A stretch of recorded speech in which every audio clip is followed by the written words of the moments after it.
This podcast will deal with Luka Magnotta's life in Los Angeles, California, while he was the city's top expensive male escort. I've done a lot of extensive research, and I've interviewed people who actually knew him, not these imposters you see on the fake news documentaries and news broadcasts. For the record, none of Magnotta's friends have ever appeared in the media or in any of these fake sensational films you see. All these imposters are for sale and are liars. They never met Luka. They were never in a relationship with Luka or knew him. The media should be ashamed for all these people that they interviewed.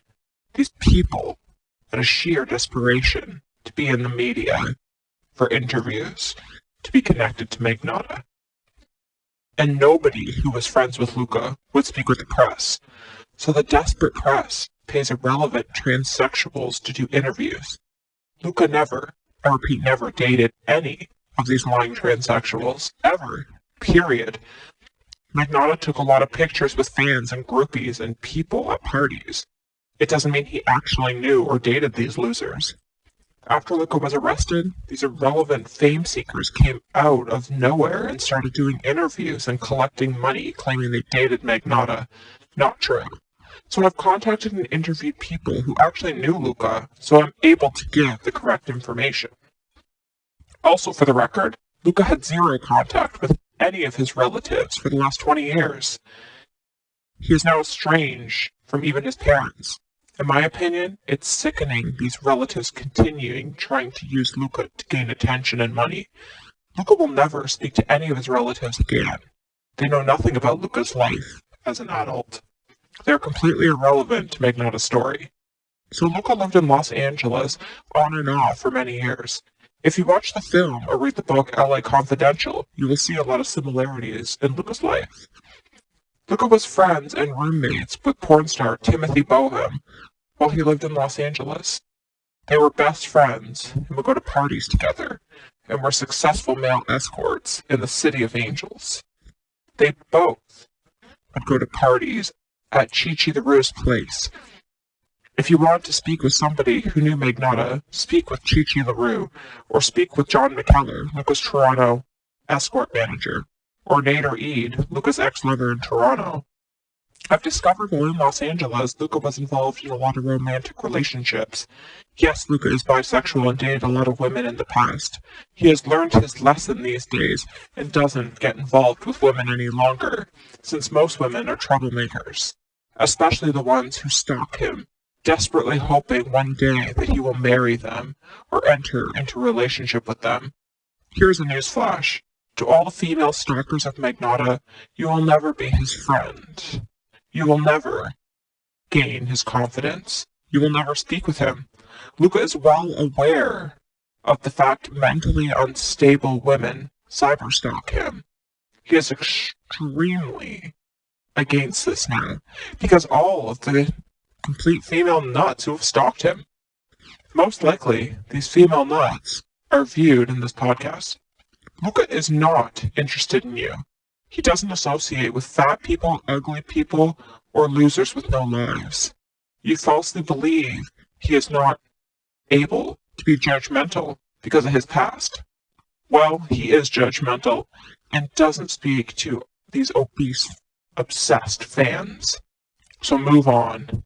This also goes to the old men and ugly men who believe they have a chance with Magnotta. Go play in traffic. Luka was living in Westwood neighborhood in LA and would be at nightclubs every night with his friends. Yes, Luka had a lot of friends. He was never lonely nor bored. Luka is very intelligent, not to associate with people who have no friends. He believes people who have no friends for a reason. It's because they are undesirable, who are usually mentally unstable troublemakers. Luka always had a lot of friends. Luka was at the Los Angeles nightclub, and the things that happen in these nightclubs are unbelievable. Sex in the bathrooms, sex on the dance floors, drugs, orgies. Luka had all of the VIP service. He was in the VIP section, getting bottle service and mingling with the film executives and powerful Los Angeles elite. Luka never had to wait in any lines. Luka was also an extremely good dancer. and he was on the dance floor all night until the early morning. One night, Luka met a really famous television star. This actor was a supporting role, but still famous. They left the club and went to a restaurant where they met the actor's friend. The friend of the actor was a television producer from a talk show.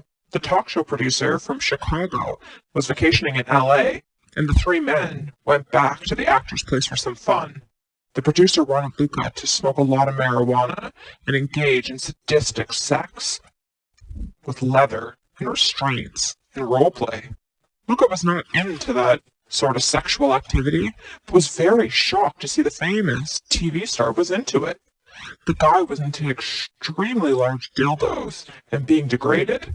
The producer was very sadistic, and the actor was into it. Los Angeles is full of deceptions and second illusions.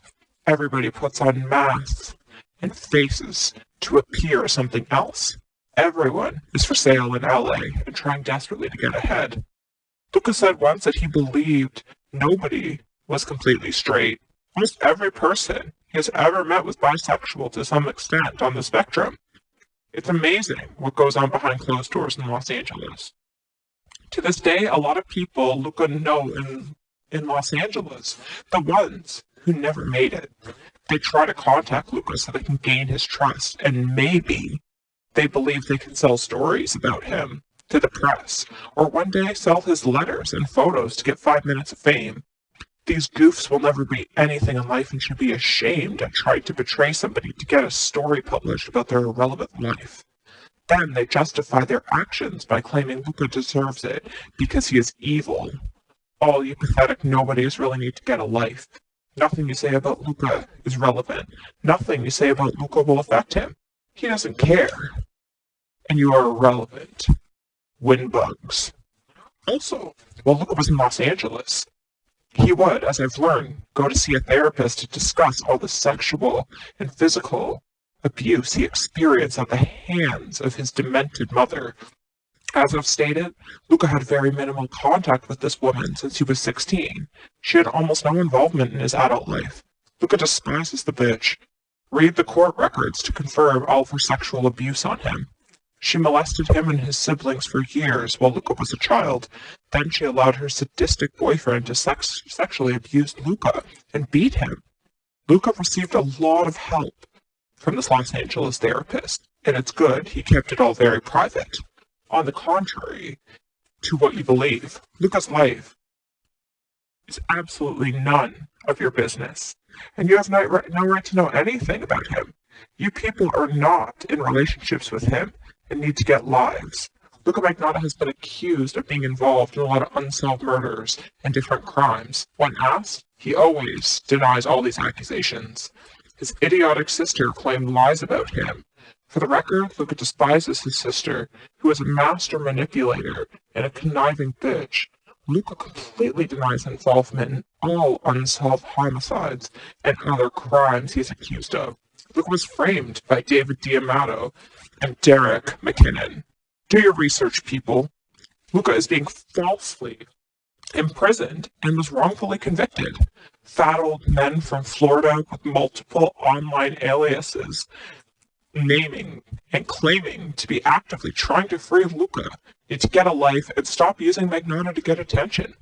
Either genuinely try to free Magnotta or shut up and go away. It's been 10 years almost. Stop with these endless excuses, claiming you have info to free Luka and prove his innocence. I'm tired of hearing people use Luka to get publicity and attention. So back to Los Angeles. Luka really loved that city, minus all the traffic. He would love to go sightseeing and visit the previous homes of all of his favorite celebrities, such as Rita Hayworth, Errol Flynn, Ava Gardner, Lana Turner, and all the others. Luka's a big fan of classic movie stars from the 30s, 40s, and 50s. Luka and his Los Angeles friends had a lot of fun on their excursions. Another thing Luka really loved was going to the pier in Santa Monica and enjoyed all the fun at the carnival. Luka was really successful in Los Angeles. He really enjoyed his career as a male escort. He made a lot of money, thousands of dollars every month. The media got Luka's story all wrong. Only 10% of Luka's life is known. 90% is still unknown, and the fake news liars in the press should really be ashamed of themselves.